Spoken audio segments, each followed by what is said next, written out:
Programi ciklit të parë të studimeve bachelor në matematik informatik riorganizohet në programin e ri të studimit bachelor në Data Science. Ky program i ristudimi në Universitetin Fanoli të Korçës, me kozgjatje 3 vite akademike dhe me 180 kredite, do të ofrohet në gjuhën shqipe dhe angleze, në formë studimi me kohë të plot. Në përfundim të studimeve, studentët do të pajisen me diplomën bachelor në Data Science. Programi do të zhvillohet në Fakultetin e Shkencave Natyrore dhe Shkencave Humane, duke ofruar mundësi për të rinjt që synojnë të jenë pjesë e transformimeve digjitale që po formësojnë të ardhmen. Është një degë ndërdisiplinare, ta shikojmë në këtë prizëm, ku përzihet statistika, programimi, inteligjencë artificiale, analiza e të dhenave dhe konkluzionet që lidhen me bazat e të dhenave, me big data që kemi në dispozicion tani.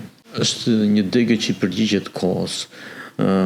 Pas diplomimit mund të punosh në fusha nga më të ndryshmet. Mund të punosh si programist kompjuteri, mund të punosh analist të dhenash, mund të punosh në banka, në shtet, në organe, institucione shtetërore, inteligjencë artificiale, inxhinier të dhenash, inxhinieri inteligjencë artificiale, do të thonë ka shumë punësime që janë të kërkuara kohët e fundit. Ky riorganizim synon të përshtat më mirë formimin universitar me kërkesat bashkohore të tregut të punës dhe zhvillimet e shpejta në fushën e teknologjisë së informacionit, analizës së të dhënave e të tjerë. Universiteti Fanoli është i angazhuar për të ofruar programe studimi të orientuara drejt së ardhmes dhe aftësive praktike që kërkohen sot në tregun e punës.